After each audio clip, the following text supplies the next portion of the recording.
The prairie wind carried whispers of change across the Dakota Territory in the autumn of 1858. Margaret Sullivan stood at the edge of Willow Creek Settlement, her traveling dress still dusty from the 3-week journey that had brought her from Boston to this raw frontier town. At 26, widowed for nearly 2 years, she had accepted a teaching position here not out of adventure, but necessity. The consumption that took her husband Thomas had also taken their savings, leaving her with little choice but to venture west, where teachers were desperately needed and questions about one's past were rarely asked. The settlement sprawled haphazardly along the new railroad line, a collection of hastily constructed buildings that seemed to huddle together against the vastness of the surrounding plains.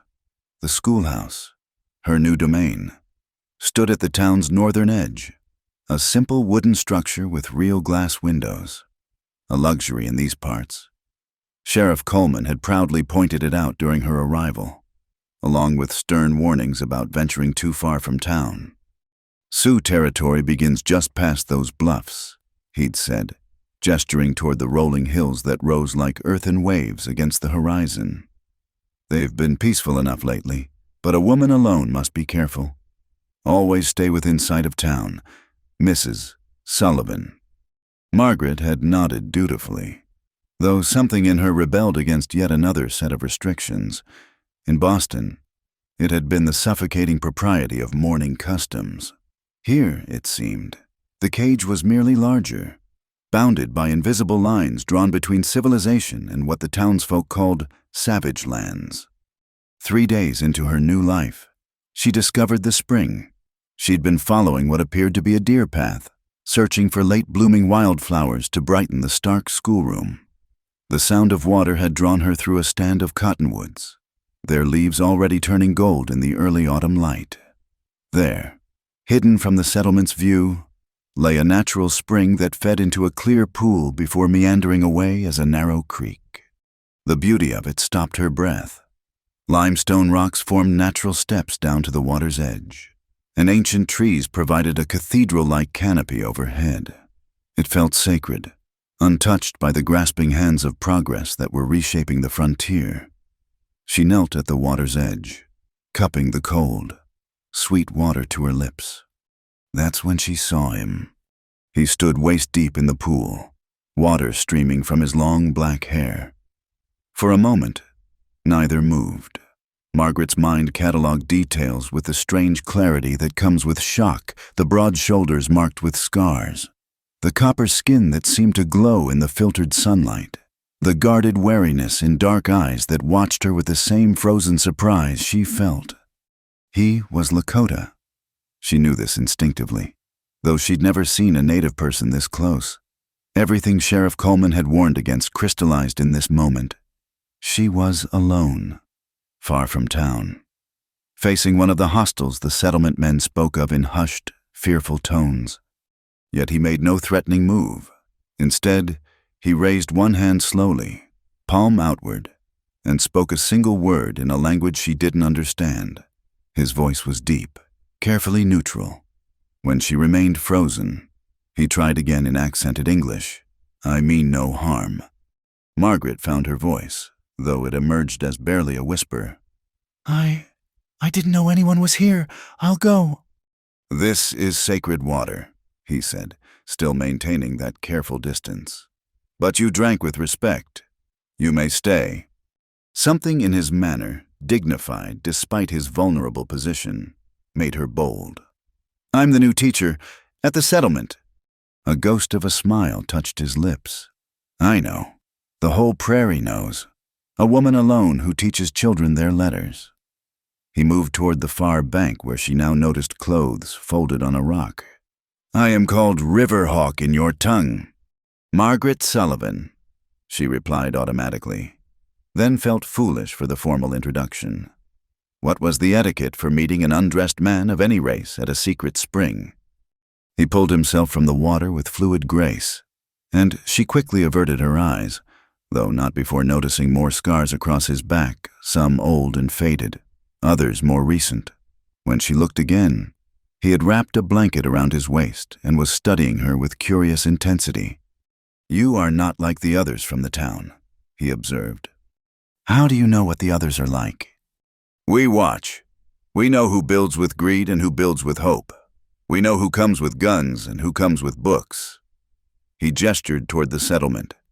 Your people fear what they do not understand. They're not my people, Margaret said, surprising herself with the vehemence. I mean, I've only just arrived. Riverhawk pulled on his clothes, a mix of traditional leather and traded cloth that spoke of two worlds intersecting.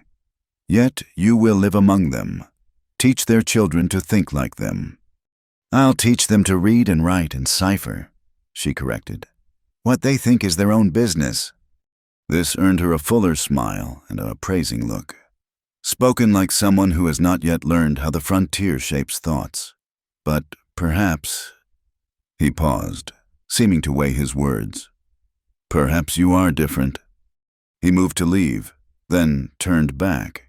This spring, few white people know of it. The stones here are old, placed by my people's ancestors. If you come here, come with respect. I will, Margaret promised, meaning it. And come alone, he added. If the men from town discovered this place, he didn't finish, but his meaning was clear. After he left, moving through the trees with a silence that seemed impossible, Margaret remained by the spring. Her hands trembled as she dipped them again in the water. She should have been terrified, should have run back to town immediately to report the encounter. Instead, she felt more alive than she had in years. The next few days passed in a blur of establishing routines. 14 children attended the school, ranging from 6 to 16 years old. They were a mix of farmers' children, sons and daughters of railroad workers, and 2 girls whose father ran the general store. Margaret threw herself into the work, but her mind kept drifting to the spring and the unexpected encounter there. She returned 4 days later, telling herself she merely needed water for the wildflowers she'd finally gathered. The spring was empty, peaceful in the late afternoon light. She filled her jar quickly, disappointed by a feeling she didn't want to examine too closely. You came back. She nearly dropped the jar. Riverhawk stood at the tree line, dressed this time in buckskin leggings and a cotton shirt. He carried a hunting bow, but no evident tension in his posture. The water here is sweeter than from the town well, she said, immediately feeling foolish for the transparent excuse. Yes, he agreed solemnly, though she caught amusement in his eyes. Much sweeter. They stood in awkward silence until Margaret noticed the rabbits hanging from his belt. Successful hunt. The Creator provides when we ask with humility. He moved to the spring's edge, setting down his weapons with careful deliberation, a gesture of peace. She realized. You are not afraid today. Should I be? My people say fear is wisdom in the face of danger, but sometimes... He crouched by the water, cupping it to drink. Sometimes fear blinds us to what is truly dangerous and what is merely different. Margaret found herself sitting on one of the flat stones, her jar of water forgotten. And which are you? That depends, Riverhawk said, settling cross-legged at a respectful distance. On whether you believe the stories told in your town. What stories do they tell? His expression darkened. That we are savage, that we steal children and burn homes, that we stand in the way of their destiny to claim all lands from sea to sea. He picked up a small stone, turning it in his fingers. Some stories have truth. We have warriors who raid when the treaty promises are broken, when our children starve because the buffalo are gone. But they do not tell stories of your soldiers who attack sleeping villages, who kill women and babies, who take scalps for bounty. Margaret felt the weight of history she barely understood pressing down on this quiet glade. I'm sorry, she said simply. You did not do these things. No, but I benefit from them. My presence here, the school, the town, it all exists because your people were pushed back. Riverhawk looked at her for a long moment. You see clearly. That is rare. He stood, preparing to leave. I should not speak with you. My chief would say I endanger our people by trusting any white face. Then why do you... He paused at the tree line. Perhaps because you drank from sacred water with a humble heart.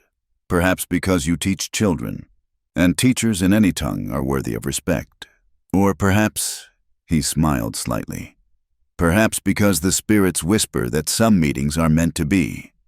Over the following weeks, their encounters at the spring took on a rhythm. Margaret would arrive in the late afternoon when her teaching duties were done. And, more often than not, Riverhawk would appear. Sometimes they talked, carefully at first, then with growing ease. He taught her words in Lakota Memanai for water, Wangbli for eagle, waste for good. She shared stories from her books, described life in Boston, explained how steam engines worked. "Your husband?" Riverhawk asked one day, noting the black mourning band she still wore. "He died 2 winters ago, lung sickness." Margaret traced patterns in the sand at the water's edge. "Everyone said I should remarry quickly, but I chose this instead. A new life where I'm not just the widow Sullivan. In my culture, a woman who loses her warrior is honored for her grief but not imprisoned by it. She chooses when to set aside mourning." He studied her carefully. "You still wear the black?" "Habit, I suppose, and protection. A widow is safer from certain attentions." Understanding dawned in his eyes. "Ah, like war paint, but for a different kind of battle." Their friendship, for she had begun to think of it as such, existed in a bubble outside the rigid rules of both their worlds. At the spring, she was not the proper Boston widow turned frontier teacher, and he was not the feared Lakota warrior. They were simply 2 people finding unexpected connection across a chasm of difference. But bubbles, Margaret knew, were fragile things. The first sign of trouble came in early October. She arrived at the spring to find Riverhawk already there, tension radiating from his usually calm demeanor. "Soldiers came to our village," he said without preamble. "They say we stole horses from a ranch to the south. We did not, but truth matters little when they seek excuse for conflict." "What will happen?" "My chief counsel's patience. We will send envoys, speak truth, hope for justice." His laugh was bitter. Hope, a thin thread to hang lives upon. Margaret felt the precariousness of their stolen moments crystallize into sharp fear. "Perhaps you shouldn't come here anymore. If they're watching your people. If I live in fear of what might be, I am already defeated." He moved closer than propriety allowed, close enough that she could see the pain behind his stoic expression. "Tell me of your Boston. Tell me of a place where buildings reach the sky and people ride in carriages without horses." So she did, painting word pictures of cobblestone streets and gaslight evenings, of libraries with thousands of books and concerts halls where orchestras played. He listened with focused intensity, as if storing away each detail. "I would like to see such things," he said when she finished.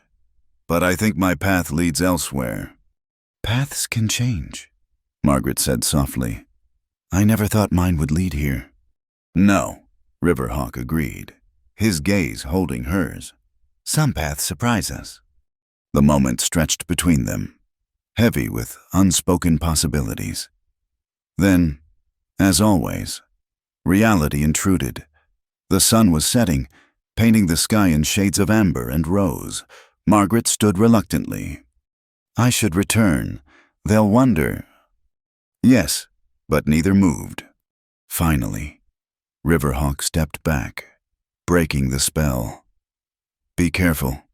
Margaret Sullivan, your world does not forgive those who cross its boundaries." Walking back to town, Margaret felt the weight of his warning.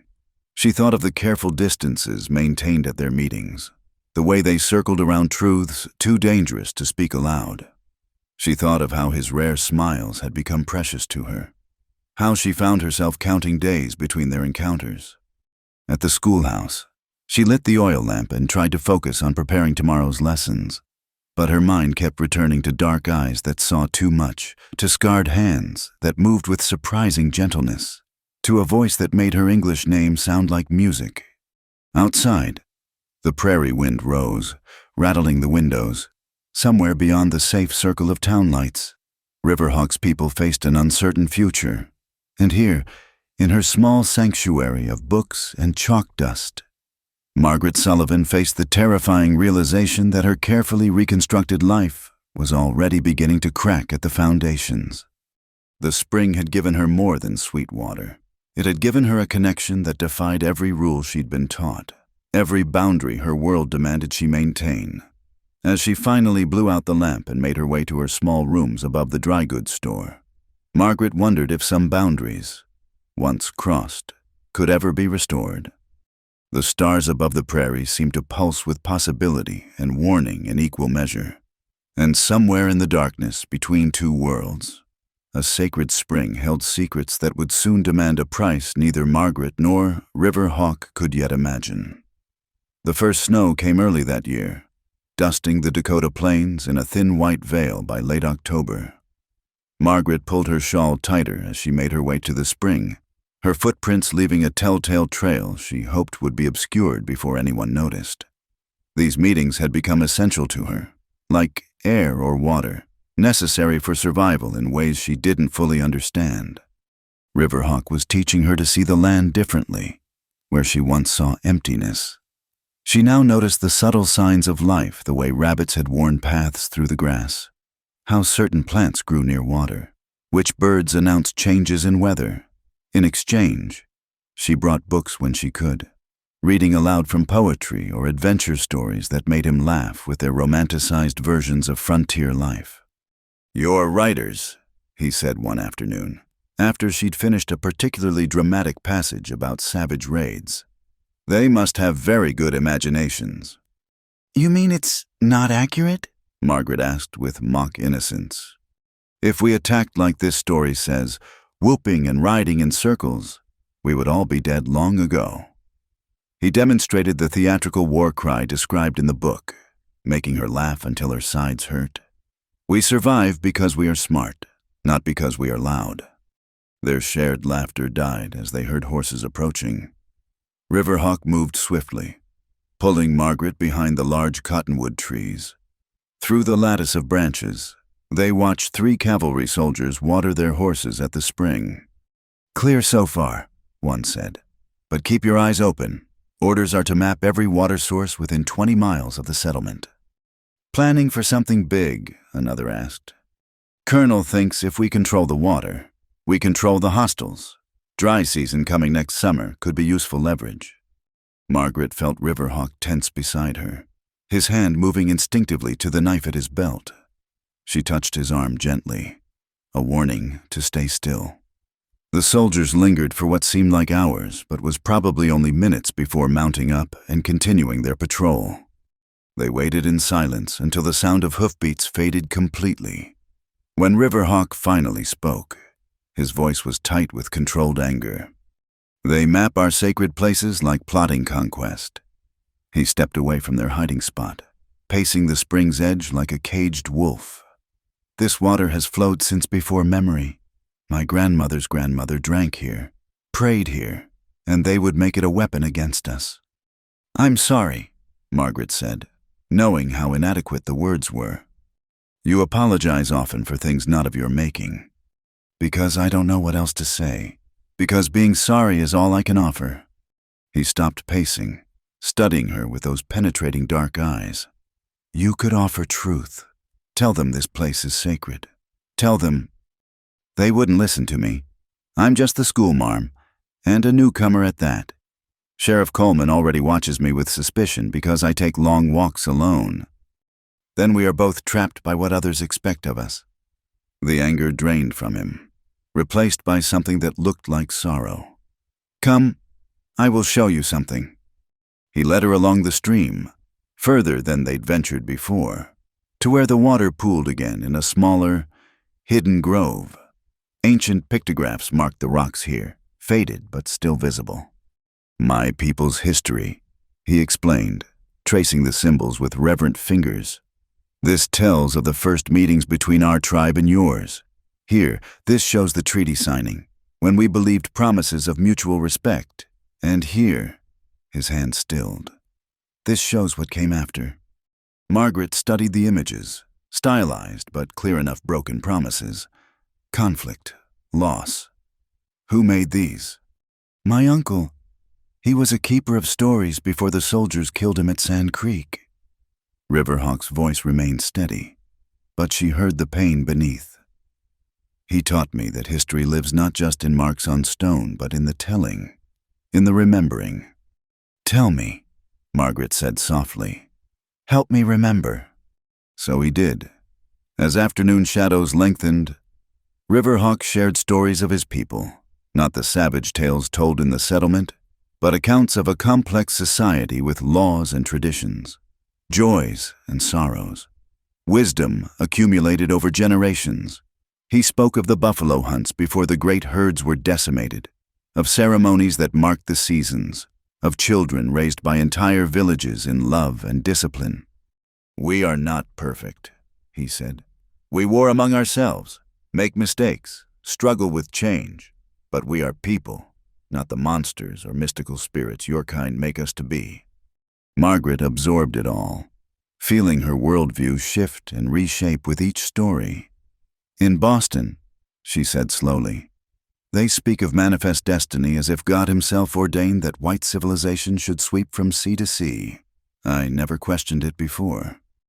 And now? Now I see the cost. She met his gaze steadily. Now I see you.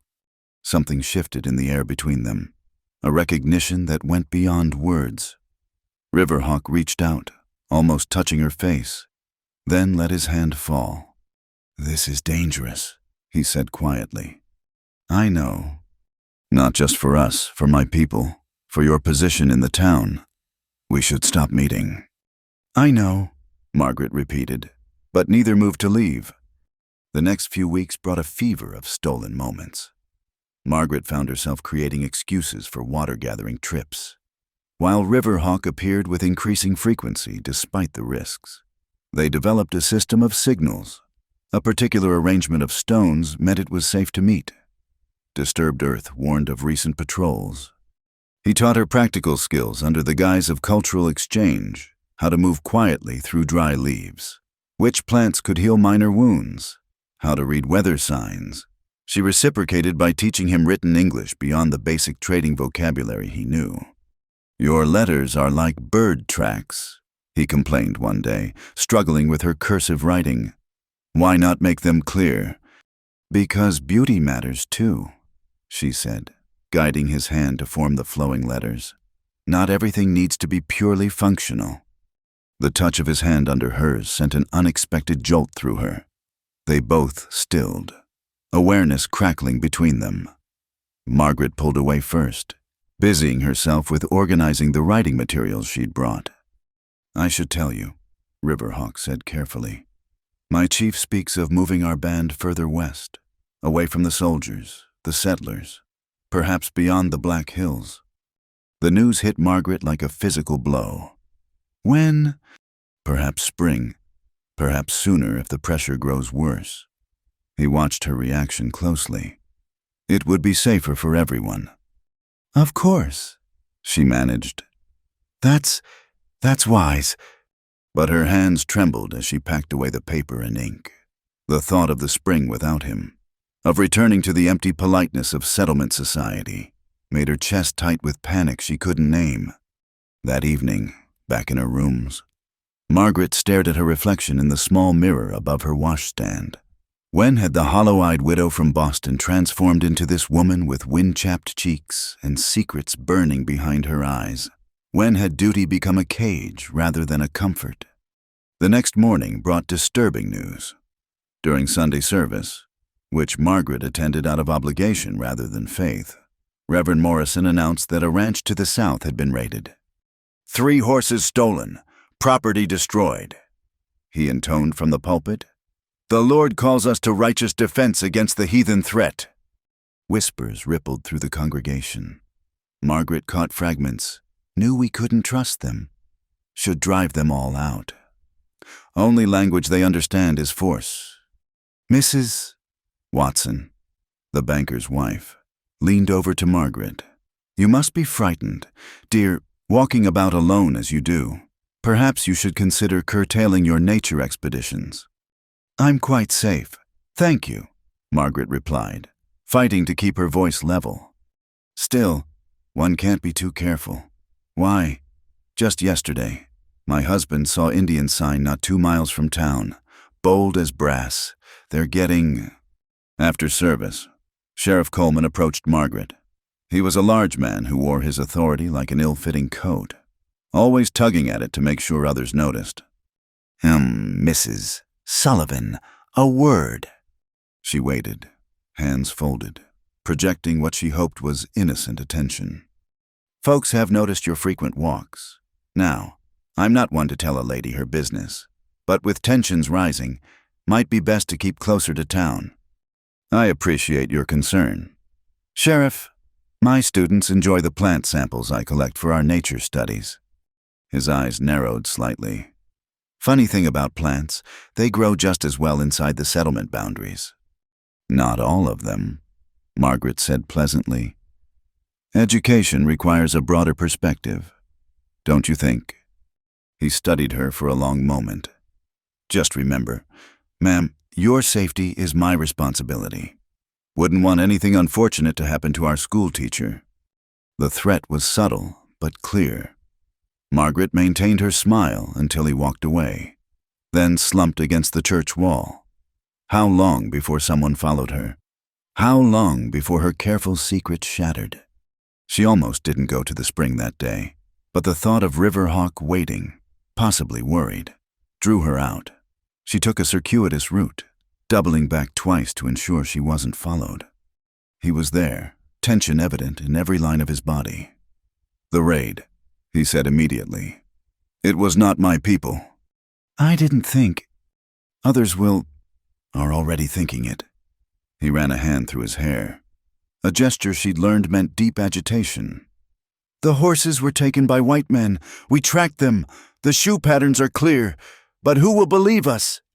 Could you show the tracks to the sheriff? His look was answer enough. They see what they expect to see, and what they expect is guilt from any brown face. Margaret felt the walls closing in on both of them. What can I do? Nothing. Stay away from me. From this place. But even as he said it, he moved closer. You risk too much. That's my choice to make. Is it when your choice affects my people? If they discover our meetings, they will say I corrupted you, used savage magic to cloud your mind. It would give them excuse for whatever violence they plan. The truth of it stung. Margaret felt tears threaten, born of frustration and fear and something else she didn't dare name. I don't want to lose this, she whispered. To lose you? Riverhawk's control finally cracked. He framed her face with his hands, thumbs brushing away the tears that had escaped. Waste Mithawa, he murmured. My heart sees yours. They stood frozen, balanced on a precipice. Then, slowly, as if fighting himself, Riverhawk stepped back. This is why we must be strong, why I must leave you in peace.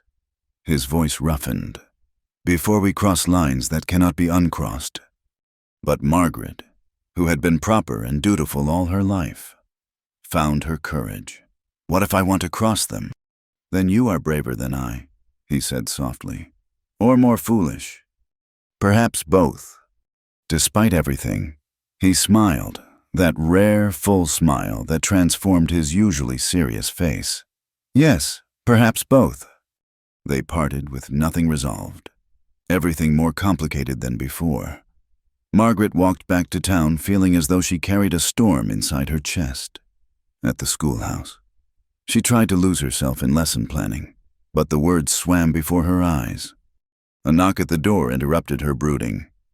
Young Tom Harper, one of her students, stood on the step with a bundle of papers. Ma'am, my PA said to give you these. Said you might want to know what folks are saying. The papers were recent copies of the territorial newspaper, full of inflammatory rhetoric about the Indian question and demands for more aggressive military action. One editorial particularly chilled her. The time for half measures has passed. Complete separation of races is the only path to peace and progress. Thank you, Tom, she managed. Please thank your father for me. The boy hesitated.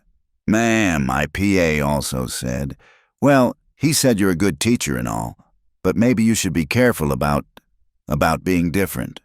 Folks here don't much like different. After he left, Margaret sank into her chair, newspapers crumpling in her grip. The message was clear: conform or face consequences. But how could she return to that narrow life when Riverhawk had shown her how wide the world truly was? That night, she made her decision. Taking up her pen, she began to write, not a lesson plan, but a letter to the territorial governor about the sacred spring, about the humanity of the Lakota people, about the need for true justice rather than convenient scapegoating. She knew it was likely futile, possibly dangerous, but silence had become its own form of lie. As she wrote, she thought of Riverhawk's hands tracing ancient pictographs, of stories that demanded remembering, of connections that defied every boundary her world imposed. Whatever came next, she would face it with eyes open, no longer content to see only what others expected her to see. The spring would keep flowing, carrying its sacred waters through a landscape of change, and Margaret Sullivan, no longer just the proper widow from Boston, would learn what price the frontier demanded for choosing love over safety, truth over comfortable lies. The November sky hung low and gray, pregnant with snow that refused to fall. Margaret's letter to the territorial governor had gone unanswered for 2 weeks, though she hadn't truly expected a response. What she hadn't expected was how the act of writing it had changed something fundamental within her, as if putting truth to paper had made it impossible to continue living lies. She stood at the edge of the spring, watching her breath cloud in the cold air. Riverhawk was late, and worry gnawed at her. The settlement had been buzzing with talk of increased military patrols, of plans to establish new forts along traditional Lakota hunting routes. Each day brought fresh rumors, each more dire than the last. When he finally appeared, she knew immediately something was wrong. His face bore the controlled expression she'd learned masked deep turmoil, and dried blood stained his shirt sleeve. You're hurt, she said, moving toward him. It's nothing. A disagreement with soldiers who thought our hunting party was a war band. He allowed her to examine the gash along his forearm, sitting still as she cleaned it with water from the spring. This needs proper tending, Margaret said, fighting to keep her voice steady. The wound was deep, though thankfully clean. Our healer will see to it. But he made no move to leave, watching her face with an intensity that made her hands tremble. You should not have come today. Neither should you. No, he agreed. Neither should I. Margaret tore strips from her petticoat to bind the wound, trying not to think about the impropriety of the action, the intimacy of it. His skin was warm under her fingers despite the cold day. There, she said, tying off the makeshift bandage. Though I still think... Margaret. The way he said her name stopped her words. My chief has decided. We leave before the next new moon. The soldiers grow too bold, the settlers too many. We go north, then west, to where my cousin's band has found valleys still untouched. The news shouldn't have surprised her. He'd warned her it was coming, but hearing the certainty in his voice, the finality of it, made her sway on her feet. Riverhawk steadied her with his uninjured arm, and suddenly they were closer than they'd ever been. Close enough that she could see the flecks of gold in his dark eyes, feel the warmth radiating from his body. This is for the best, he said, but his voice lacked conviction. For who? Margaret whispered. For everyone. For you, who risks everything with these meetings. For my people, who need no more reasons for the soldiers to hate us. For... Stop! She pulled back enough to meet his gaze. Don't pretend this is noble sacrifice. We're both cowards, too afraid to admit what this really is. Fire flashed in his eyes. You think me a coward? I think we're both so concerned with doing what's expected that we're willing to let something precious die. The words poured out, unstoppable now. I think about you every moment, when I teach, when I pray. when I lie awake listening to the wind. You've shown me what it means to truly see, truly live. And now you want me to go back to being blind. And what would you have me do? His control shattered, voice rising. Take you with me, make you an outcast from your people as I would be from mine. Watch you grow to hate the hardship of our life. Hate me for stealing your world. I already hate my world. The confession erupted from her, raw and honest. I hate the small minds and smaller hearts. I hate teaching children lies about manifest destiny while truth gets buried with the dead. I hate pretending that this, she gestured between them, is wrong when it's the only thing in my life that feels right. Riverhawk stared at her, something desperate and wild in his expression. Then, as if a dam had broken, he pulled her against him, his mouth finding hers in a kiss that was part anguish, part fierce joy. The world disappeared. There was only the circle of his arms, the warmth of his lips, the thundering of two hearts finally allowed to beat in rhythm. Margaret had been kissed before, chaste, proper kisses from her late husband that had stirred only mild affection. This was different. This was lightning and earth tremors and coming home all at once. When they finally broke apart, both breathing hard, Riverhawk rested his forehead against hers. Now you see why I call myself coward, he said roughly, because I am not strong enough to stay away from you. Then be weak with me, Margaret whispered. Just for today, just for now. He kissed her again, gentle this time, savoring. His hands cradled her face like something precious, thumbs tracing her cheekbones with reverent wonder. Margaret let herself melt into him, storing every sensation against the lonely days ahead. They spent the afternoon in a desperate kind of peace, knowing it might be their last. Riverhawk spread his blanket beside the spring, and they sat close together, sharing warmth against the chill. He told her about the places his people would go, valleys where eagles nested, streams so clear you could count every pebble on the bottom. She told him about her childhood in Boston, about the mother who'd died young and the father who'd never quite known what to do with a daughter who asked too many questions. In another world, Riverhawk said softly, I would court you properly, bring horses to your family, prove myself worthy. In another world, Margaret replied, I'd be allowed to choose my own path without the weight of everyone else's expectations. Perhaps there are no other worlds, only this one, where we must make impossible choices. As the sun began its descent, painting the sky in shades of rose and amber, Margaret made her own impossible choice.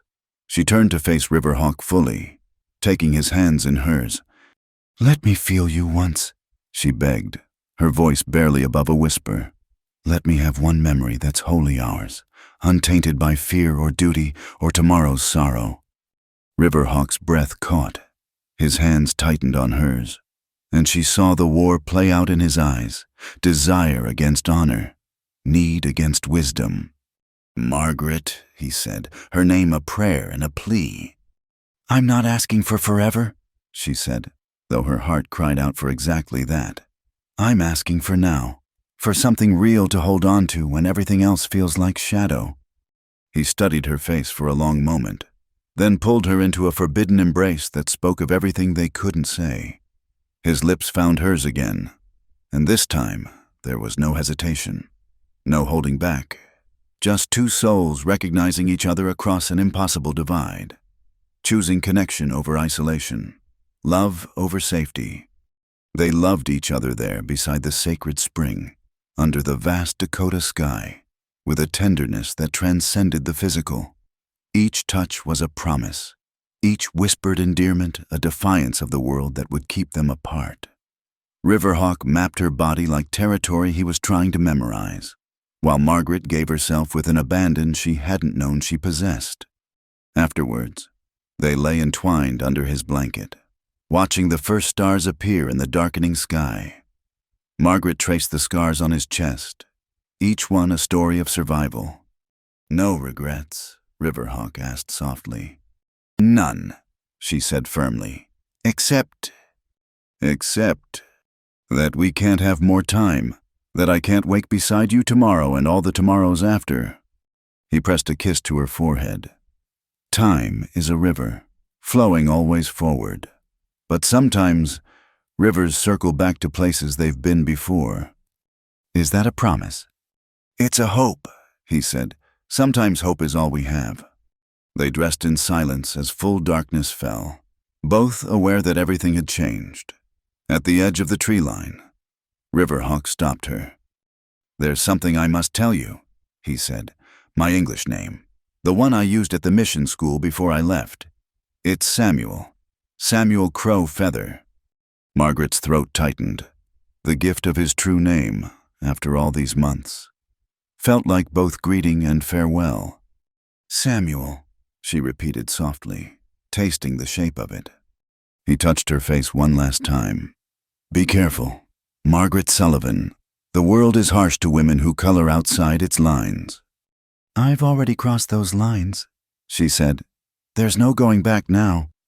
After he left, Margaret stood alone by the spring, her body still humming with the memory of his touch. She felt transformed, reborn, as if she'd shed an old skin and emerged raw and new. The proper widow, Sullivan, was gone, replaced by someone wilder, truer, more dangerous. The walk back to town had never seemed longer. Each step felt like movement through thick honey, her body reluctant to return to a world that suddenly felt unbearably false. At the edge of the settlement, she paused to smooth her hair, straighten her clothes, arrange her features into the expected mask of propriety. But masks, she was learning, had a way of cracking. Over the next days, Margaret threw herself into her teaching with renewed passion, but her students noticed the change. She taught them poetry that spoke of freedom and wild places, had them draw maps not just of territories, but of dreams. When young Sarah Coleman asked why they had to learn about wars and dates, Margaret heard herself saying, because history is written by those who win, and you need to know how to read between the lines for truth. The girl's father, the sheriff, was at her door that very evening. Mrs. Sullivan, he said without preamble. I'm hearing concerning things about your teaching methods. Oh, Margaret kept her voice light, though her heart raced. I wasn't aware that encouraging critical thinking was concerning. Don't play coy with me, ma'am. You're filling these children's heads with dangerous ideas. My Sarah came home questioning the righteousness of westward expansion. I merely encouraged her to consider multiple perspectives on historical events. His face reddened. There's only one perspective that matters, the American perspective. You do well to remember that. After he left, Margaret sank into her chair, shaking. The walls were closing in faster than she'd expected. How long before someone noticed her disheveled state that evening she'd returned from the spring? How long before suspicion turned to accusation? That night, she made another decision. Taking up her pen again, she began to write, not letters to indifferent officials, but truth itself, the story of Riverhawk's people, of the sacred spring, of two souls who found each other across an impossible divide. She wrote until her hand cramped and her candle guttered, pouring everything onto paper that might someday bear witness. Outside her window, snow finally began to fall, covering the prairie in pristine white that would hide all tracks, all evidence of paths taken and choices made.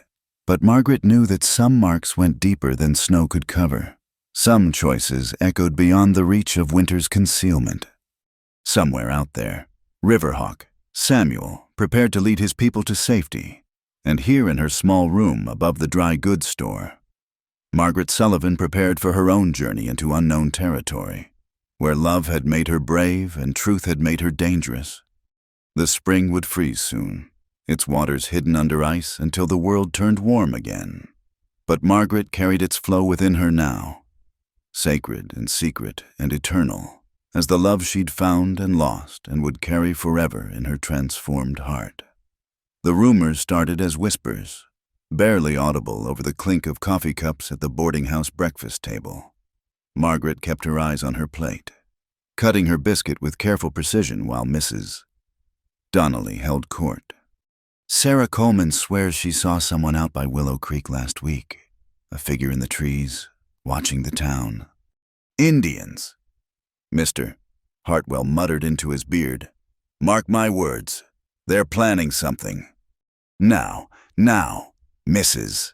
Donnelly chided, though her eyes gleamed with the pleasure of gossip.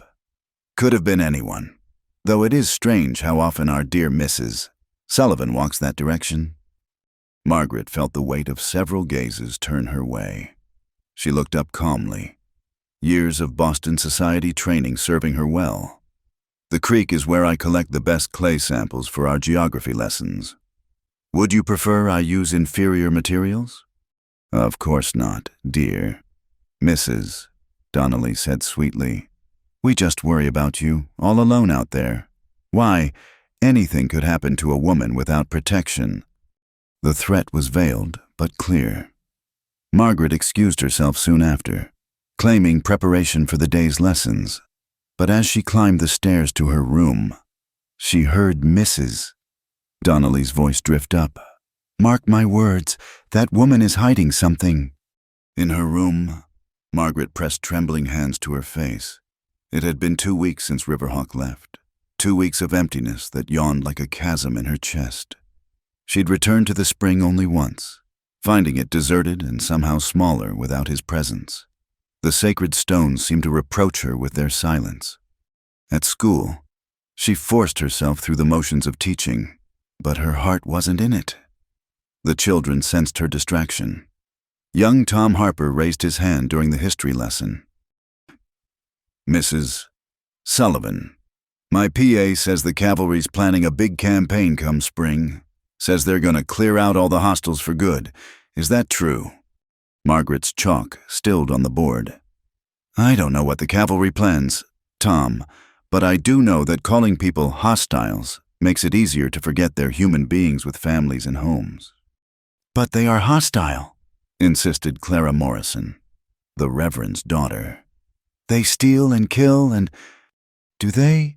Margaret turned to face the class. Or do they defend what's theirs when others try to take it? Imagine if strangers came to Willow Creek and said our land was now theirs. What would your fathers do? The children fell silent, considering this. Then Clara spoke again, her voice smaller. But we're civilized. It's different. Is it? Margaret asked gently. What makes one person more deserving of land and life than another? The door burst open. Sheriff Coleman stood there, his face dark with anger. Mrs. Sullivan, a word, now! Margaret set down her chalk with steady hands. Children, read chapters 3 and 4 in your primers. I'll return shortly. Coleman waited until they were outside before exploding. How dare you fill my daughter's head with Indian-loving nonsense? I've had complaints from half the parents in town. I'm teaching them to think critically. You're teaching them to sympathize with savages. He stepped closer, using his bulk to intimidate. I've been patient with your peculiarities, ma'am, but my patience is at an end. Either you teach proper American values, or you find another position. Margaret lifted her chin. And what values would those be? Sheriff, that might makes right that different means less than... His hand moved to his gun belt, an unconscious gesture of threat. Careful, Mrs. Sullivan. You're walking on dangerous ground. That evening, Margaret found a note slipped under her door. Anonymous, of course, but the message was clear. We know about your meetings by the creek. Leave town or face the consequences. She spent the night pacing her small room, fear and anger warring in her chest. Part of her wanted to flee, to find safety in some other town where her past was unknown. But the larger part, the part Riverhawk had awakened, refused to bow to intimidation. The next day brought worse news. A ranch 10 miles south had been attacked, this time with casualties. 2 cowboys dead, livestock stolen. The town erupted in fury, men gathering in the saloon to plan retaliation. It's them Lakota for certain, she heard through her window. Tracks leading north, toward their camps. Margaret's blood ran cold. North was where Riverhawk's band had gone. She thought of the women and children, the elders who moved slowly, all vulnerable to the violence brewing in male voices below. That night, she made her choice. She waited until the town slept, then slipped out into the frozen darkness. The moon was new, providing cover but making navigation treacherous.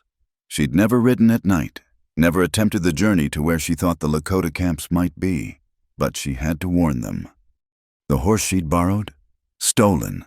Her conscience corrected, picked its way carefully through the snow. Margaret's hands were numb on the reins, her body shaking with cold and fear. Every shadow could be danger, every sound a threat. She found them by luck more than skill, spotting the faint glow of banked fires in a valley she'd heard Riverhawk describe. As she approached, warriors materialized from the darkness, weapons raised. Please, She gasped through chattering teeth. I need to find Samuel Crowfeather. Riverhawk, I have urgent news. They kept her under guard while someone fetched him. When Riverhawk emerged from a teepee, his face showed shock, then something that might have been joy before settling into deep concern. "Margaret, what are you doing here? How?" The ranch attack, she interrupted. The town thinks it was your people. They're planning retaliation. You have to move, tonight. Riverhawk's expression darkened. He spoke rapidly in Lakota to the other warriors, who dispersed quickly. Then he turned back to her, gripping her arms. "It wasn't us. We've been here, peacefully hunting, bothering no one." "I know, but they won't care. They want blood, and yours is convenient." He studied her face, taking in her disheveled appearance, the wild determination in her eyes. You risked everything to warn us. I couldn't let them. Her voice broke. There are children here, innocents. "Come," he said, leading her to a teepee where warmth and relative privacy waited. Inside, he wrapped her in buffalo robes, chafing her frozen hands between his own. "You brave, foolish woman. What have you done?" "What I had to," Margaret said through chattering teeth. "They already suspect me. After tonight, when they find the horse missing, I can't go back." Riverhawk's hand stilled on hers. You knew this when you left. Yes. And you came anyway. Yes. He pulled her against him, and she felt him tremble. I thought I would never see you again. I thought... Shh. Margaret pressed her face into his neck, breathing him in. I'm here now. But their reunion was brief. The camp was already in motion. Tippies coming down with practiced efficiency. Families packing what they could carry. Riverhawk had to help his people, leaving Margaret in the care of an elderly woman who spoke no English but communicated sympathy through gentle touches and warm tea. As dawn approached, the band was ready to move. Riverhawk returned to her, his face grave. "We go into the Badlands. It will be hard travel, especially for you." I'm coming with you, Margaret said firmly. "Margaret?" "No." She stood, shedding the buffalo robes. I've made my choice. I won't go back to pretending I don't see, don't feel. I won't go back to teaching lies while truth gets buried. I choose you. I choose this. He cupped her face in his hands. The life you're choosing, it's not romantic adventure. It's cold and hunger and always running. My people may not accept you. Your people certainly won't. Then we make our own people, Margaret said fiercely. You and I and whoever else chooses love over hate, truth over comfortable lies. Riverhawk kissed her then, pouring all his fear and hope and passion into the contact. Around them, the camp continued its controlled chaos, but for a moment they were the still center of a turning world. Stay close to me, he said when they broke apart. Trust my horse, trust my judgment, and if I tell you to run, you run. Promise me. I promise. Margaret lied, knowing she would never leave him to face danger alone. As the band moved out, Margaret caught suspicious and curious glances from the other Lakota. She was an anomaly, a white woman riding with them by choice, not as captive. Riverhawk's presence beside her provided protection, but she knew acceptance would have to be earned. The irony wasn't lost on her. She'd traded one form of being an outsider for another, but this exile was chosen, not imposed.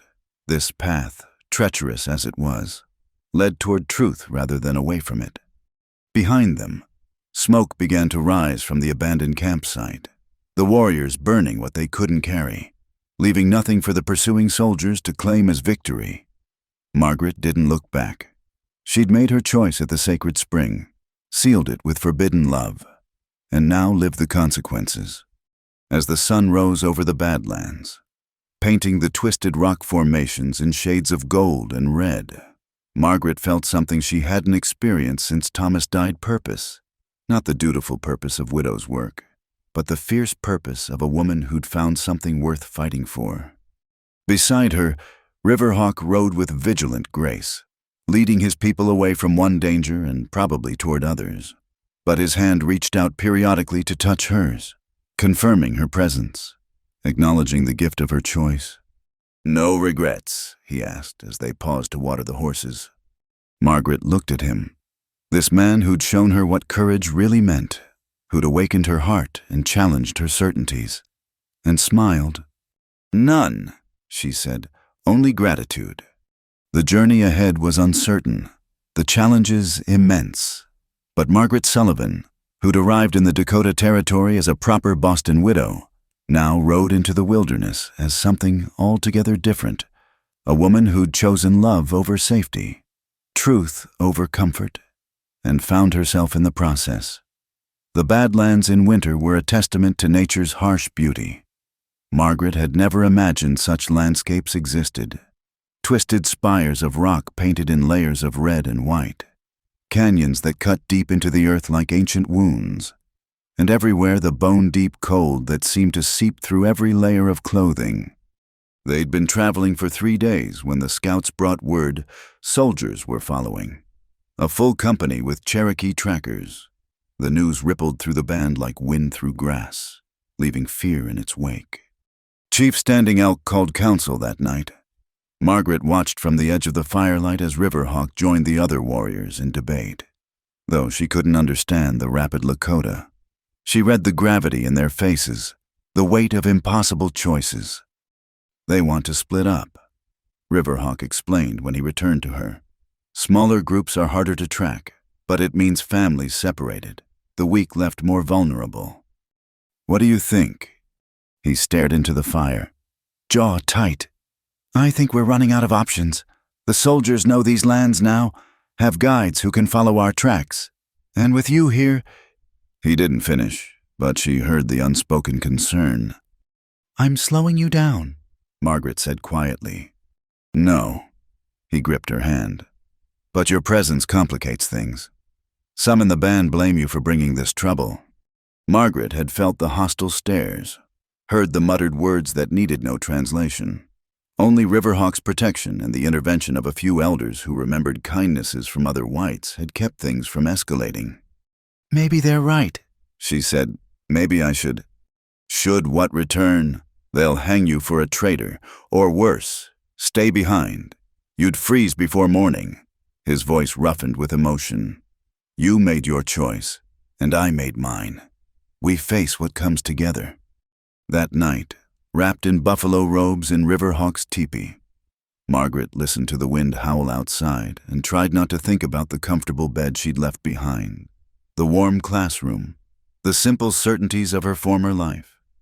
Riverhawk sensed her restlessness and pulled her closer. "Regrets?" he asked, echoing their familiar refrain. "No," she said, and meant it.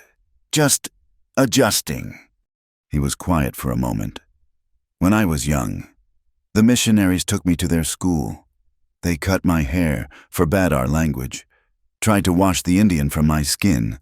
For months, I dreamed of home every night, woke expecting to see prairie grass instead of wooden walls. How did you bear it?" "By remembering who I was beneath their clothes and rules. By knowing that enduring their world would help me protect mine." He pressed a kiss to her forehead. "You're stronger than you know. Margaret Sullivan, you'll find your way in this world too." The next morning brought crisis. One of the elderly men had fallen ill during the night, burning with fever. The band's healer, a formidable woman named White Dove, worked over him with herbs and prayers, but his labored breathing told its own story. "We can't move him," White Dove declared. "Not without killing him." Chief Standing Elk faced an impossible choice: stay and risk the soldiers catching them, or leave the old man behind. Margaret watched the chief age years in moments as he weighed lives against lives. "I'll stay with him," the man's daughter offered, tears streaming. "When he passes, I'll find you." "No," Margaret surprised herself by speaking. "I'll stay." Every head turned to her. Riverhawk started to protest, but she continued quickly. "The soldiers are looking for a war band, an elderly man and a white woman. We might pass unnoticed, or at least buy you time." She met the chief's eyes. "Let me do this. Let me help." The debate that followed was fierce, with Riverhawk arguing most vehemently against the plan, but pragmatism won. The band needed every warrior, and Margaret's logic was sound. 2 days, Riverhawk said finally, his face carved from stone. "If we haven't found safety by then, I come back for you." 3 days, Margaret countered. "Give yourselves enough time to truly disappear." They parted at dawn, the band moving out while Margaret and the elder, Joseph's spotted horse, sheltered in a shallow cave.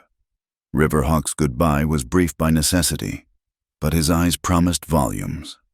"Waste Chetsia," he murmured. "I love you always." "And I love you," she replied in carefully practiced Lakota, making him smile despite everything. The days that followed tested Margaret in ways she'd never imagined. Joseph's fever raged, and she fought it with White Dove's hastily taught remedies and her own determination. She melted snow for water, kept the small fire burning just enough for warmth without creating telltale smoke, and talked to Joseph in a mix of English and the few Lakota words she knew. On the second night, he woke lucid for the first time. "You, the teacher woman," he said in accented English. "Yes, rest now. Save your strength." But he gripped her hand with surprising force. "Why?" Margaret understood the real question. "Because your people have become my people. Because love taught me to see beyond the lies I was raised with." Joseph studied her for a long moment. "Riverhawk chose well. You have a warrior's heart and a teacher's body." The next morning brought the sound Margaret had dreaded. Horses, many of them, moving through the canyon below. She peered carefully from their hiding spot and saw blue uniforms, the glint of rifles in winter sun. "Stay silent," she whispered to Joseph, though the fever had taken him again and he barely stirred. The soldiers passed within 50 feet of their cave, so close she could hear their complaints about the cold, their crude jokes about what they'd do when they caught the savages. Margaret pressed herself against the cave wall, scarcely breathing, one hand on Joseph's chest to monitor his shallow breaths. An eternity later, the sounds faded. They'd passed by, following the false trail Riverhawk had laid. Margaret slumped with relief, then returned to her vigil. Joseph's spotted horse died that night, his breathing simply stopping between one moment and the next. Margaret had seen death before, her mother, her husband, but this felt different. She was alone in the wilderness with a man she barely knew, yet whose humanity she'd touched in these intense days. She prepared his body as best she could, following what she'd observed of Lakota customs. As dawn broke, she faced a choice: try to find Riverhawk's band or strike out on her own. The decision was taken from her by the arrival of 3 Lakota warriors she didn't recognize. They materialized from the landscape like ghosts, weapons ready. Margaret raised her hands slowly, speaking the words Riverhawk had taught her for such situations. "I am a friend. Riverhawk is my heart." The warriors exchanged glances. One, older than the others, stepped forward. "You are the teacher woman who warned of the soldiers." "Yes." He studied her, then Joseph's carefully arranged body. "You honored him well." Come, Riverhawk waits. The reunion, when it came hours later in a hidden valley, nearly broke Margaret's composure. Riverhawk swept her into his arms, murmuring prayers of gratitude in both languages. Around them, the band watched with new expressions, not quite acceptance, but respect.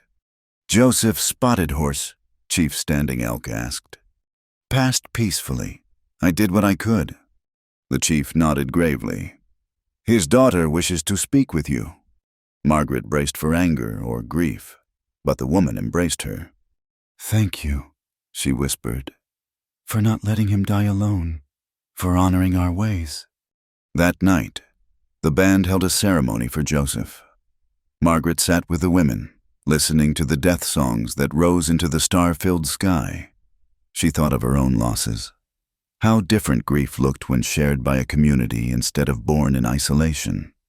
You did a brave thing, White Dove said beside her. The healer's English careful but clear. Stupid, maybe, but brave. Margaret smiled through her tears. I'm learning those often go together out here. The older woman cackled. Now you begin to understand Lakota women. We are all a little stupid brave. How else would we survive our men? As the ceremony continued, Margaret felt something shift. She was still an outsider, still white in a world that had good reason to distrust her kind. But she'd proven herself in the currency that mattered here. Courage, loyalty, sacrifice. Riverhawk found her as the gathering dispersed. The scouts found a place, he said. A valley the soldiers don't know, with water and shelter. We'll winter there, rebuild strength for spring travels. And then we keep moving, always moving, until we find a place where we can just be. He cupped her face gently. It's not much of a life to offer you. Margaret leaned into his touch. It's life with you. That makes it everything. They stood together under the vast prairie sky. Two people who'd crossed impossible boundaries to find each other. Behind them, the camp settled for sleep. Ahead lay uncertainty, hardship, the constant shadow of pursuit. But for now, for this moment, they had each other and a community that was slowly making room for their unlikely love. Margaret thought of the schoolhouse in Willow Creek, the narrow life she'd left behind, and felt only relief. She'd chosen love over safety, truth over comfort, and found a freedom she hadn't known she was seeking.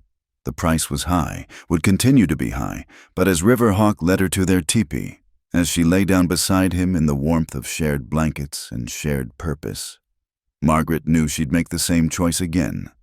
Outside, snow began to fall, covering their tracks and granting them one more day's reprieve from those who would tear them apart. And in the shelter of buffalo hide and belonging, Margaret Sullivan slept peacefully, no longer a stranger to herself or the world she'd chosen. The sacred spring was far behind them now, but what it had awakened flowed on, carving new channels through the landscape of two hearts that had found home in each other against all odds. The hidden valley had sheltered them through the worst of winter, but spring brought new dangers. As snow melted from the high passes, it revealed a changed world. Telegraph lines now stretched across territories that had been open prairie just months before. Railroad camps pushed ever westward.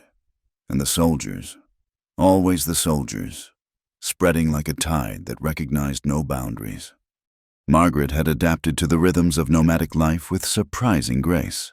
Her hands, once soft from holding only books and chalk, now bore the calluses of daily survival. She could erect a teepee as swiftly as any Lakota woman, prepare pemmican for travel, read weather signs in cloud formations. But it was the internal changes that ran deepest. You're different, Riverhawk observed one evening as they watched the sunset from a ridge above camp. The frightened woman I met at the spring has become someone else. Not someone else, Margaret corrected, leaning into his warmth. Someone more myself than I ever was before. They'd been running for 4 months now, a deadly game of cat and mouse across the shrinking wilderness. Twice they'd narrowly avoided cavalry patrols. Once, They'd hidden for 3 days in a box canyon while soldiers camped at its mouth, so close that conversation drifted up on the wind. But they'd also found moments of unexpected beauty. Margaret had witnessed the birth of a foal under starlight, had joined the women in gathering the first spring herbs, had learned the stories behind constellations she'd never noticed in her previous life. She'd found family among those who had every reason to reject her, especially White Dove, who'd become both teacher and fierce protector. "Storm coming," the older woman said now, joining them on the ridge. She didn't mean the weather. Chief Standing Elk had called another council. The band was fracturing under constant pressure. Some families wanted to surrender, to accept the reservation life rather than endless flight. Others spoke of fighting, of joining the growing resistance led by warriors whose names were becoming legend. "We can't keep running forever," Riverhawk said that night as they lay together. "My people grow tired, lose hope, and you." He traced the new lines around her eyes, the weathering of sun and wind on her fair skin. "This life ages you." "I'm not fragile," Margaret said firmly. "Don't insult me by suggesting I am." "Not fragile, no, but I see how you give your food to the children when supplies run low, how you stay awake tending the sick even after days of hard travel. You're spending yourself like water in drought." Margaret caught his hand, pressing it to her heart. "And I would spend every drop for this life, for you, for them. Don't you understand? For the first time, I'm living for something that matters." Their conversation was interrupted by commotion in the camp. Riders had arrived. Lakota, but not of their band. Margaret recognized the controlled panic in their movements, the look of people carrying terrible news. The massacre had happened 3 days' ride south, a peaceful village, one that had been negotiating with the government, had been attacked at dawn. No warning, no provocation. Men, women, children, none spared. The survivors spoke of soldiers laughing as they worked, of officers watching approvingly. Margaret was violently sick behind the nearest teepee. When she emerged, shaking, she found Riverhawk waiting. "I'm sorry," she whispered. "I know they're my people who did this. I'm sorry. I'm so—" "Stop!" He pulled her against him. "Their crimes are not yours to carry." But she felt the weight anyway. In the days that followed, as the band absorbed refugees from the destroyed village, Margaret threw herself into helping with a desperation that worried those who'd grown to care for her. She tended wounds that turned her stomach, held orphaned children who cried for parents who would never return, listened to stories that haunted her dreams. "You punish yourself for sins you didn't commit," White Dove observed, forcing Margaret to rest on the 4th day. "This helps no one." "How do you bear it?" Margaret asked. "How do you not hate us all?" The older woman was quiet for a long moment. "Hate is easy. It burns hot and fast and leaves only ash. But look there." She pointed to where Riverhawk was teaching young boys to string bows, his patience endless despite their circumstances. "Love is harder. Love endures. Love finds a way even in the darkest season." That night, the chief announced their destination, the gathering place, where many bands would come together for protection and to plan their future. It meant weeks more travel, crossing territories now thick with military patrols, but staying scattered meant certain destruction. They left before dawn, moving like ghosts through landscape that grew more dangerous with each mile. Margaret had learned to ride as the Lakota did, low and fluid, part of the horse rather than merely atop it. She'd also learned to shoot, though Riverhawk prayed she'd never need to use the skill. On the 7th day, their luck ran out. The patrol appeared from nowhere, cutting off their route through a narrow pass. There was no time for elaborate plans, barely time to think. Chief Standing Elk made the hard choice quickly. "Warriors with me. Women and children up the ravine. Move!" Margaret found herself swept along with the fleeing families. But at the ravine's mouth, she pulled up short. Below, she could see Riverhawk and the other warriors preparing to buy time with their lives. "No," she breathed, then louder, No! She wheeled her horse around, ignoring White Dove's shout of protest. The rifle Riverhawk had taught her to use was in her hands without conscious thought. She'd never killed, had never imagined herself capable of it. But watching soldiers advance on the man she loved changed everything. Her first shot went wide, but it drew attention.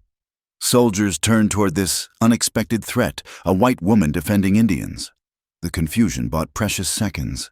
Her second shot found its mark, sending a soldier tumbling from his saddle.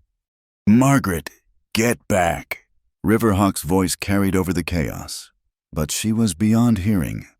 She fought like the cornered creature she was, with desperation rather than skill. The warriors, inspired by her fearlessness or shamed by it, rallied. The skirmish was brief but vicious, ending with the soldiers retreating, several of their number dead or wounded. In the aftermath, Margaret sat in the dust, staring at her hands. They'd taken life. She'd crossed another line that couldn't be uncrossed. Riverhawk knelt before her, checking frantically for injuries. Finding none, he pulled her against him hard enough to hurt. Foolish woman, he muttered in Lakota. Brave, impossible, foolish woman. I couldn't let them. I couldn't just watch. I know. He helped her stand on shaking legs. I know. The band moved swiftly, knowing pursuit would come, but something had shifted again. The warriors who'd witnessed Margaret's defense nodded to her with newfound respect. Even those who'd remained suspicious now looked at her differently. You fought for us, one young warrior said simply. You are Lakota now, whatever your skin says. That night, in hurried camp, Chief Standing Elk approached their fire. A Riverhawk speaks truth about you, he said to Margaret in careful English. You have warrior spirit, but warriors must be wise, not just brave. You risked much today. I risked no more than any woman here would risk for her family. Margaret replied. The chief studied her for a long moment, then nodded. This is so. He turned to Riverhawk. The council has decided, at the gathering, if we reach it, you will be married in our way. It is time to stop pretending this bond between you is anything less than sacred. After he left, Margaret and Riverhawk sat in stunned silence. They'd been living as husband and wife in all but ceremony, but to have it acknowledged, blessed by the leadership. Your chief is right, Margaret said finally. Today, when I thought I might lose you, I realized pretense is just another kind of lie. I want to be your wife in every way your people recognize. Riverhawk cupped her face tenderly. And if we're caught, you could claim captivity now, might find mercy. As my wife. As your wife, I share your fate completely. Yes, she managed a shaky smile. I thought we'd established I'm foolish and brave. They reached the gathering place after 2 more weeks of hard travel, finding a sight that took Margaret's breath away. Hundreds of teepees spread across a hidden valley, multiple bands coming together in defiance of government orders. It was beautiful and heartbreaking, a last flowering of a way of life under siege. The ceremony took place 3 days later, under a canopy of stars. Margaret wore a dress made by White Dove and the other women, soft doe skin decorated with beads and quills. Riverhawk stood tall and proud beside her, his face showing the joy they'd had so little chance to express. The rituals were different from the Christian wedding she'd had with Thomas, but no less sacred. They smoked from the ceremonial pipe, their hands bound together with sweetgrass rope as prayers rose in Lakota and Cheyenne, and even a few words of English for Margaret's sake. You are no longer 2, but 1. The holy man intoned. Your spirits are joined, your paths merged. Walk together in courage and wisdom, and may your love be a bridge between worlds. As the celebration continued around them with drums and dancing, Margaret and Riverhawk stole away to the edge of camp. Above them, the Milky Way stretched like a river of light across the prairie sky. My wife, Riverhawk said softly, as if testing the words. My husband, she replied, and felt the rightness of it in her bones. They'd found each other across an impossible divide, had chosen love despite every force arrayed against them. Tomorrow would bring new challenges, new dangers. The gathering couldn't last. Too many people in one place attracted attention. Soon they'd scatter again, seeking safety that grew more elusive each day. But tonight, Margaret Sullivan Crow-Feather danced with her husband under ancient stars, surrounded by people who'd become family, and felt herself complete in ways she'd never imagined possible. The sacred spring where they'd met seemed like a lifetime ago, but its gift flowed on love that refused to recognize the boundaries others would impose, truth that demanded to be lived regardless of cost. When dawn came, it would find her changed once more. No longer the grieving widow or the uncertain refugee, but a woman who'd found her place in the world by daring to love without limits, to fight without apology, to become fully herself in the crucible of impossible circumstances. The price of such transformation was high and would grow higher still. But as Riverhawk led her to their marriage tepee, as drums echoed across the valley like a heartbeat of resistance, Margaret knew she would pay it gladly, again and again, for the profound gift of this unlikely, unsanctioned, absolutely essential love. The Mexican border town of Esperanza straddled two worlds, and in that liminal space, Margaret and Riverhawk found their refuge. They'd traveled for 3 months after the gathering dispersed, moving steadily south as winter loosened its grip. The journey had been grueling, dodging patrols, rationing supplies, losing friends along the way. But they'd survived, and now stood at the edge of something that might be called hope. The community White Dove had told them about proved real, a collection of adobe houses and small farms where Apache Mexican settlers, displaced Lakota, and even a few white outlaws lived in uneasy harmony. It existed in a legal gray zone, too remote for either government to care much about, protected by desert on one side and mountains on the other. "It's not pretty," said Marcus Webb, the former Union soldier who'd greeted them. His left arm was gone below the elbow, and his eyes held the haunted look of a man who'd seen too much. "But nobody here asks questions about your past if you don't cause trouble in the present." Margaret gazed around at the dusty streets, the mixture of building styles, the children playing who bore faces of every shade. After months of constant flight, the simple fact of buildings that stayed in one place felt miraculous. They were given a small adobe house on the settlement's edge, 2 rooms with a cooking area and a patch of ground for gardening. Riverhawk immediately set about reinforcing it, checking sight lines and escape routes with the vigilance of a man who'd learned never to fully relax. Margaret understood. Even in refuge, the habits of survival died hard. "We'll need work," Riverhawk said that first night as they sat on rough wooden chairs, sharing a simple meal. "I can break horses, help with building. You." "I can teach," Margaret said firmly. "I saw at least a dozen children today. This place needs a school." Riverhawk smiled, the expression softening the harsh lines that constant danger had carved into his face. "Of course you would think of that first." Within a week, Margaret had converted an abandoned stable into a makeshift schoolroom. Parents were skeptical at first. What could this wind-burned white woman offer their children? But when she began teaching in English, Spanish, and the smattering of Apache and Lakota she'd learned, when she showed equal patience with the rancher's son and the Apache girl, word spread. "You have a gift," said Maria Santos, whose husband ran the general store. She'd brought her twin daughters to enroll after watching Margaret work. "The children trust you. They recognize someone else who doesn't quite fit," Margaret replied, watching her mixed group of students practice their letters. "It helps." Riverhawk found his place too, his skill with horses quickly becoming known. The local ranchers, Mexican and white alike, cared less about his heritage than his ability to gentle wild mustangs. He also joined the informal group of men who protected the settlement, riding patrol with former Confederate and Union soldiers, Apache warriors, and Mexican vaqueros, men who'd found common ground in exile.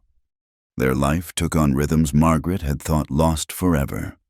Morning coffee together before she walked to the school. Evenings working their small garden, coaxing life from the desert soil. Nights in their narrow bed. No longer listening for pursuit, but simply holding each other, marveling at the gift of stillness. But the past wasn't done with them. The first sign came when Margaret missed her monthly bleeding. Then again, White Dove, who'd settled with them in Esperanza, confirmed what Margaret both hoped and feared. A child? The older woman said, her hands gentle on Margaret's belly, growing strong despite the hard journey. Margaret sat in stunned silence. She'd lost 2 pregnancies in her first marriage, had been told more would be unlikely. The months of hardship should have made conception impossible. Yet here was life, stubborn and insistent.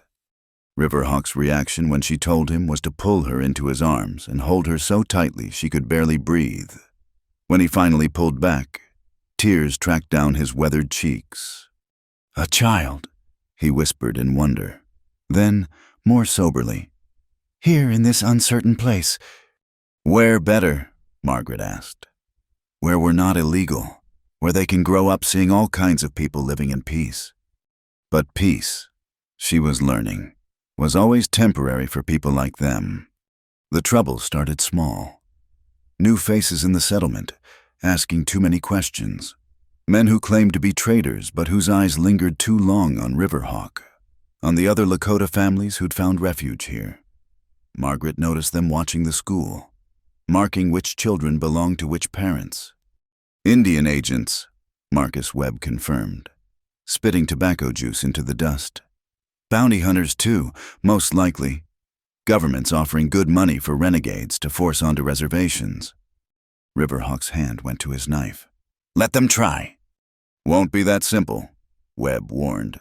They'll wait, gather information, maybe try to turn the Mexicans against you, claim you're bringing trouble, divide and conquer. It's what they do best. Margaret felt the familiar tightness in her chest, the return of fear she'd almost forgotten. But now it was sharpened by new terror, not just for herself and Riverhawk, but for the life growing inside her. We could go deeper into Mexico, she suggested that night. Riverhawk shook his head.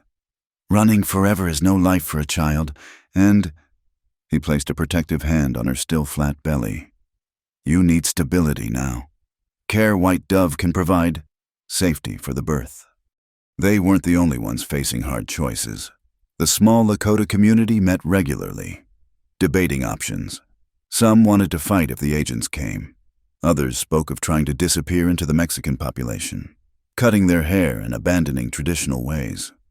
We lose ourselves either way, observed Joseph Talltree, one of the elders. Fight and die as Lakota, or live as shadows of who we were. There's another way, Margaret said suddenly. The men turned to her in surprise. Women rarely spoke in council, and white women never, but she pressed on. We make ourselves too valuable to remove. This settlement survives because everyone contributes something unique. We need to become irreplaceable. Over the following weeks, they put the plan into action. Riverhawk and the other Lakota men took on the most dangerous job in the region, guarding supply trains through Apache territory. Their knowledge of indigenous tactics made them invaluable to the Mexican merchants. Margaret expanded the school, adding evening classes for adults who wanted to learn English for trade. White Dove established a clinic, her traditional healing methods proving effective against ailments the local Mexican doctor couldn't treat. Slowly, the settlement's attitude shifted when the Indian agents finally made their move, approaching the Mexican alcalde with offers of money for information about fugitive Indians. They met unexpected resistance. These people are under Mexican protection, the alcalde stated firmly. They work, they contribute, they cause no trouble. You have no authority here. The agents persisted, trying bribery, then threats.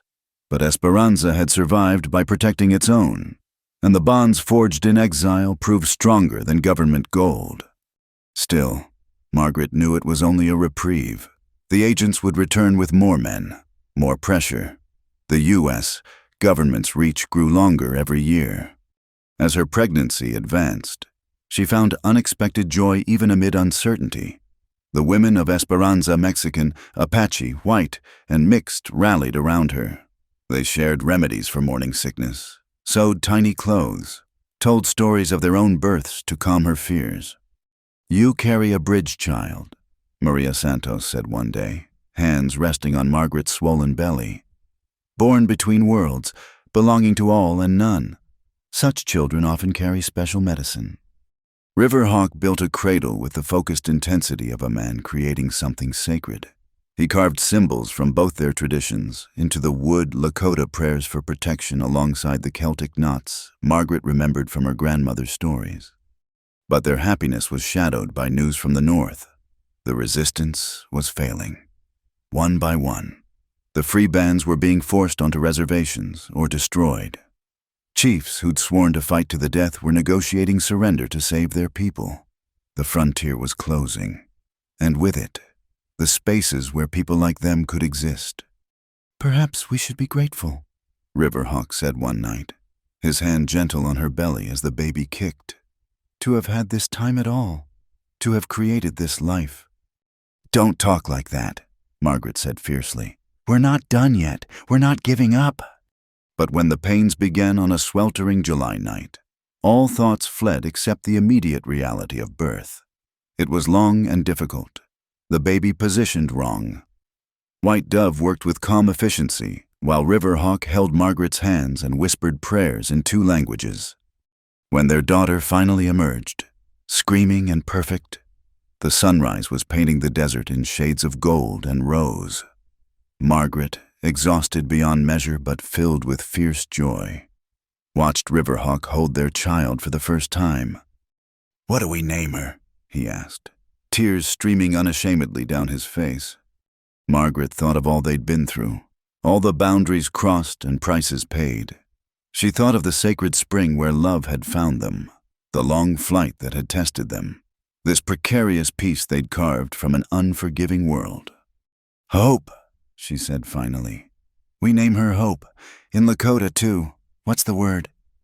"Asakaj," Riverhawk murmured, pressing a kiss to the baby's forehead. "Hope who brings light." The settlement celebrated the birth with a mixture of traditions: Mexican baptism water and Lakota blessing smoke, Apache protection charms and Irish lullabies. Margaret remembered from childhood. Hope belonged to all of them, and none of them. A living symbol of what was possible when love refused to recognize the world's cruel divisions. But even as Margaret held her daughter, even as she watched Riverhawk's face transform with protective tenderness, she knew their story wasn't finished. The agents would return. The world that had no place for their love would try again to tear them apart. For now, though, in this adobe room with walls that didn't move, surrounded by the most unlikely family imaginable, Margaret Sullivan Crowfeather allowed herself this moment of perfect happiness. Her daughter's skin was the color of honey, her eyes dark like her father's but with gold flecks that caught the light like her mother's. She was beautiful and impossible and absolutely real. "Whatever comes," Margaret whispered to Hope as she nursed, "you were worth it all. You're proof that love finds a way, always finds a way." Outside, Esperanza woke to another day balanced between worlds. The desert bloomed despite the heat, stubborn life pushing through hostile ground. And in a small house on the settlement's edge, a family that shouldn't exist by any reasonable measure faced the sunrise together, ready for whatever impossible thing love would ask of them next. The years in Esperanza had been kind to them, as kind as years could be to people living on the margins of the world. Hope grew strong and wild, a child of 2 worlds who moved between them with the fluid grace of water. At 15, she spoke 4 languages and could track as well as any Lakota warrior, solve equations that challenged Margaret's teaching abilities, and ride horses with her father's skill. But time had marked them all. Riverhawk's black hair showed silver at the temples, and the harsh sun had carved deep lines around his eyes.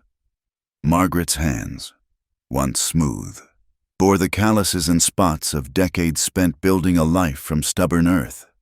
They were in their 50s now, considered old by frontier standards, but still vital, still very much in love. The settlement had grown too. What began as a refuge for outcasts had become a proper town, with a telegraph office and a monthly mail coach. Margaret's school had expanded into a proper building with 3 rooms and 2 assistant teachers. Riverhawk ran a successful horse ranch with several Lakota families who'd settled permanently. On this particular autumn morning, Margaret stood at the window of their expanded adobe home, watching Hope work with a young Mustang in the corral. Their daughter moved with her father's patience, her mother's determination, creating something new from the combination. "She has a suitor," Riverhawk said, joining her at the window. Margaret smiled. "Which one? The banker's son from Tucson or the young Apache teacher?" "Both, I think, and that Mexican rancher's boy who keeps finding excuses to visit." Riverhawk wrapped his arms around her from behind, resting his chin on her shoulder. "Our daughter breaks hearts in multiple languages." "She's waiting," Margaret said softly, "for someone who sees her completely, not just the parts that fit their world." "Like her mother did," Riverhawk murmured, pressing a kiss to her neck. They were interrupted by Hope herself, bursting through the door with characteristic energy. "Riders coming from the north. Papa, I think it's Samuel Talltree." Riverhawk straightened, suddenly alert. Samuel was Joseph Talltree's son, now a liaison between the reservation Lakota and those who'd remained free. His visits always brought a mixture of news and worry. The reunion was bittersweet. Samuel had aged hard in the years since they'd last met, his face bearing the weight of watching his people's world shrink year by year. He brought news that the last free bands had been forced onto reservations, that children were being taken to boarding schools where their hair was cut and their languages forbidden. "But I also bring a request," Samuel said, sitting in their kitchen as Margaret served coffee and fry bread. "There's talk of opening a school on the Pine Ridge Reservation, one where our children could learn the white man's knowledge without losing themselves. They need teachers who understand both worlds." Margaret's hand stilled on the coffee pot. Riverhawk met her eyes across the table, a whole conversation in a glance. It would mean leaving here. Samuel continued, "Living on the reservation, under government watch. But you could make a difference. Both of you." That night, Margaret and Riverhawk walked to the small grove of cottonwoods outside town, where they often went to think. The same stars that had witnessed their forbidden love now looked down on a different crossroads. "We've built a good life here," Riverhawk said finally. "Yes," Margaret agreed. "But is it the life we're meant for now?" "What about Hope? This is her home." Margaret smiled sadly. "Hope is ready to fly. She doesn't need us the way she once did. But those children on the reservation..." They talked until dawn, weighing safety against purpose, comfort against calling. In the end, it was Hope herself who made the decision clear. "Go," she said simply when they told her of the offer. "I've watched you both my whole life. You're teachers, healers, bridge builders. Those children need you." "And you?" Margaret asked, touching her daughter's face. Hope grinned, looking remarkably like her father in that moment. "I have my own path to ride. Maybe I'll follow later, maybe not. But you taught me to choose love over fear, purpose over comfort. How can I ask less of you?" The leaving was harder than Margaret had imagined. Esperanza had become home in ways the Boston of her youth never was. But as they packed their few precious belongings, including journals Margaret had kept throughout their journey, she felt a familiar quickening. Once more into the unknown. But this time by choice rather than necessity. The journey north took 3 weeks. When they finally crested the last ridge and saw the Pine Ridge Reservation spread below, Margaret's heart sank. Rows of government buildings, fenced boundaries, a people contained. This wasn't the freedom they'd fought for. But then she saw the children, dozens of them, watching the wagons approach with curious eyes. In their faces, she saw Riverhawk's pride, her own stubborn hope, the future waiting to be shaped. Their first months were brutal. Government agents watched suspiciously. Many Lakota viewed them as outsiders despite Riverhawk's blood. The conditions were harsh, supplies limited, hope in short supply. But slowly, carefully, they built something new. Margaret taught reading and writing, but also critical thinking. Riverhawk taught traditional skills alongside the civilized ones the government demanded. They created a space where children could be fully themselves, where both worlds could coexist. "You're that teacher," a young woman said one day, approaching Margaret after class. "The one who loved a Lakota man when it was forbidden. My grandmother tells your story." Margaret blinked in surprise. "I didn't know people knew." "Oh yes, the woman who chose love over safety, who fought alongside warriors, who bore a daughter of two worlds." The woman smiled. "You give us hope that boundaries aren't forever." As the years passed, their impact grew. Students who'd learned to walk in both worlds became leaders, teachers, healers. Some left the reservation and succeeded in the white world without losing themselves. Others stayed and fought for their people's rights with the tools Margaret and Riverhawk had given them.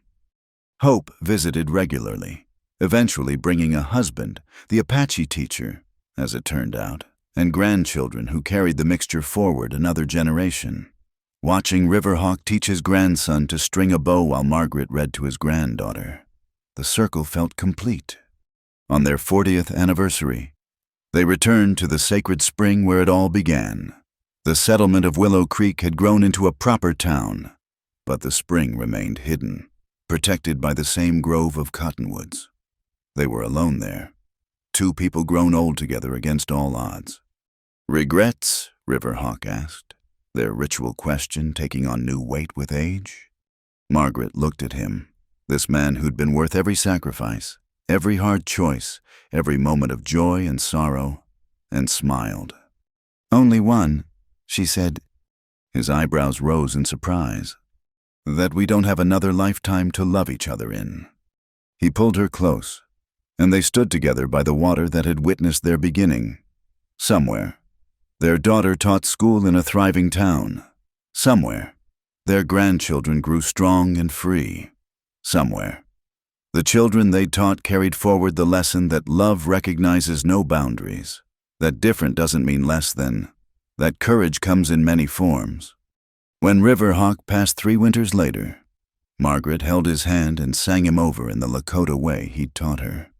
She lived 5 more years, long enough to see their first great-grandchild, long enough to finish writing their story in full. Hope found her mother's body peaceful in bed. The completed journals stacked neatly on the table, the last entry, dated the night before, read, "Tomorrow I go to find him, my Riverhawk, my heart. I am not afraid. We proved that love makes all things possible, that boundaries exist only in small minds and smaller hearts. To those who come after, remember, choose bravely, love freely, and never let anyone tell you who you're allowed to be. The spring flows eternal, as does the love found beside it." Hope buried her parents side by side near the sacred spring, with a headstone that read simply, "They chose love." And their story lived on, whispered around campfires and teaching circles, proof that sometimes the most forbidden loves create the most necessary bridges. In Esperanza, in Pine Ridge, in 100 places between, children grew up knowing that once upon a time, a proper Boston widow and a Lakota warrior looked past everything that should have kept them apart and saw only each other. They chose the harder path, the dangerous path, the path of truth and transformation. And in choosing each other, they chose a future where such choices might someday need no courage at all, where love might simply be love, where bridges between worlds might become highways traveled freely by all who dare to see past the surface to the sacred spring that flows in every heart. Their love story ended as it began, by water that knows no boundaries, under stars that shine on all equally, in the eternal now where all souls who've truly loved wait to reunite, and somewhere in the space between worlds, Margaret Sullivan Crowfeather and Samuel Riverhawk dance on, forever young, forever free, forever proof that love is always stronger than the forces that would divide us. Thank you so much for listening to this story. I'd love to hear where you're listening from. Please share in the comments below so we can connect and discuss what this tale meant to you. If you enjoyed this Wild West love story, please subscribe to Wild West Night. Hit the like button, and don't forget to press the hype button to help more people discover this story of forbidden love and courage. Your support means everything